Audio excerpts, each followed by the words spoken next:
Friday, the 16th of November, 1781, London, near Black Lion Stairs. "Come on, pull, damn your eyes! No use breaking your lungs at me. He's tied or stuck or something." The two red-coated men hunched in the wherry looked down into the dirty waters of the Thames and considered. It was already full light, or as near to full light as it could be on a London day in November, and up and down the river the city was awake and hustling. Carts and cattle fought for space across Westminster Bridge, and the people walked fast with their heads down through the clatter and stink. Among the jostling crowds the hawkers shouted and swore and rattled their pails. Mud spattered up from the horses' hooves and the fat wooden wheels of wagons. The air was heavy with city scents, wood smoke, horse manure, fried meat, and tanged with frost. In any place within a half-mile of the riverbank you'd hear hammering and the crash of stone on stone. Someone was always building, someone else knocking something down. Smoke poured from the chimneys along the south bank into the damp air and blackened it. London's skyline was smudged in blood and soot. There was no peace on the water either. The Thames, the fat brown god of London, its flowing heart, was belching and grumbling with boats from dawn. It offered to the city its food and trade. All its riches and influence were borne on its broad, twisted back one way or the other.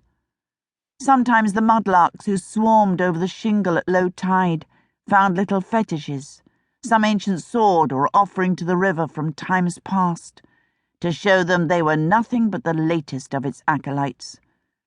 Sometimes the river spat up what it was offered more speedily. The current pulled at the wherry. The two men it held made an odd sort of couple. One of them was skinny and young. The other had a chest like a rum barrel and a thick beard that stood out angrily from his chin. Proctor and Jackson.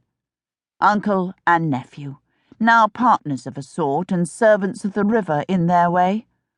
The passage across the waters put bread on their table. The nephew's ready smile got them trade, and the uncle's strong shoulders got them a reputation for a swift and easy crossing through the currents and their rivals. Proctor was working hard enough now at the oars to make his face red just keeping his place in the water. With a fierce pull on his right arm, he inched the boat far enough upriver so he could see better what they had noticed from the bank. It was certainly a man, or at least it had been. The back of his green jacket was hissing bubbles under the swell, and his wig was still attached to his head. The wisps of horsehair swam about him in searching tendrils. The body's arms were outstretched, and the head hung forward like the Christ on the cross in St. Martin's Church, as if the man was looking for something lost in the muddy waters below.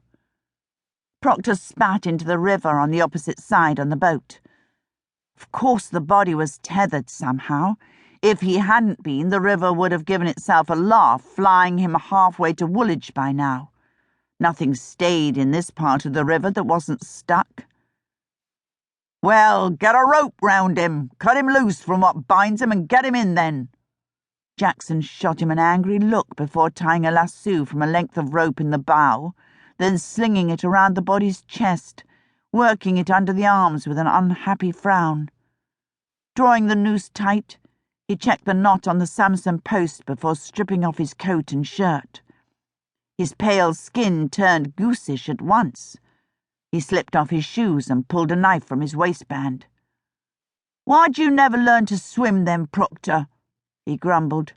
20 years on ships and boats and not a stroke. I'd be ashamed." The older man scowled back. "Fate might see it as an invitation to throw me in, boy. Now get to it, will ya?" The younger man drew a deep breath, put the blade between his teeth, and hauled himself over the side, gasping as the chill of the waters held him. Then he duck-dived. Proctor held the boat steady, watching as his nephew used the body as ladder and anchor in the muck of the river. Strong tides.